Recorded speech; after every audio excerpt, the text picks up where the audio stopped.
এই সুন্দর আর্টটা হচ্ছে আমি কেকের যে পেপার বোর্ড থাকে সেই বোর্ডের উপর করেছি। প্রথমে কেকের বোর্ডের যে রাউন্ড একটা ছোট অংশ থাকে সেটা ফেলে দিয়েছি। তারপর আমি হচ্ছে এখানে বেস কালার হিসেবে গ্রিন এবং ব্লু কালার মিক্সড করে একটা কালার ট্রাই করেছিলাম। সেটাই হচ্ছে আমার পেপার বোর্ডের উপর আগে অ্যাপ্লাই করেছি।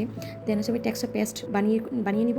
তো টেক্সচার পেস্টের জন্য আমি হচ্ছে ওয়াল পটি নিয়েছি, এখানে একটা গ্লু ইউজ করেছি, ভিডিওতে আপনারা দেখতে পেয়েছেন। আর হচ্ছে যে আমি অ্যাক্রিলিক যে হোয়াইট কালার সেটা ইউজ করেছি। তো ভালোভাবে পেস্টটাকে আমি মিশিয়ে নিয়েছি, সাথে একটু পানিও অ্যাড করেছি যেন একটু সফট হয়। তারপর হচ্ছে আমি একটা পাইপিং ব্যাগের মধ্যে সেই আমার যে টেক্সচার পেস্টটা সেটা নিয়ে নিয়েছিলাম। দেখতেই পাচ্ছেন কতটা স্মুথ এবং সুন্দর মানে সফট হয়েছে আমার যে টেক্সচার পেস্টটা। তো আমি আমার যে কেকের বোর্ডটা রেডি করে রেখেছিলাম কালার করে, তো সেটা অলমোস্ট শুকিয়ে গেছে। এখন আমি নিজের ইচ্ছা মতো একটা পেইন্ট করতেছি, মানে ড্রয়িং করতেছি। এটা অ্যাকচুয়ালি আমি থিমটা নিয়েছিলাম পিন্টারেস্ট থেকে।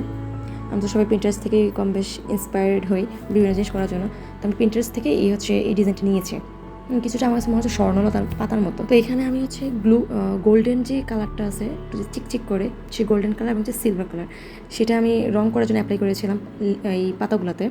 একটা গোল্ডেন কালার, একটা হচ্ছে সিলভার কালার, নিজে ইচ্ছা মতো করতেছিলাম। ফুল রং কমপ্লিট হওয়ার পর মানে আউটপুটটা জাস্ট মানে আমার কাছে স্যাটিসফাইং। আমি জানি না কার কাছে কতটা ভালো লেগেছে। আমার কাছে মনে হচ্ছে এটা খুবই ভালো একটা কাজ। পেপার বোর্ড টাইপের ফেলে না দিয়ে আমরা চাইলে সুন্দরভাবে ইউটিলাইজ করতে পারি, এইভাবে একটা ফ্রেম করে ওয়ালে ঝুলাতে পারি।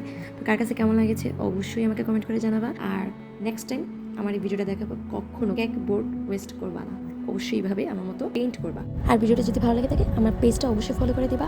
নেক্সট দেখা বন্ধ করে ভিডিওতে। বাই বাই, আল্লাহ হাফিজ।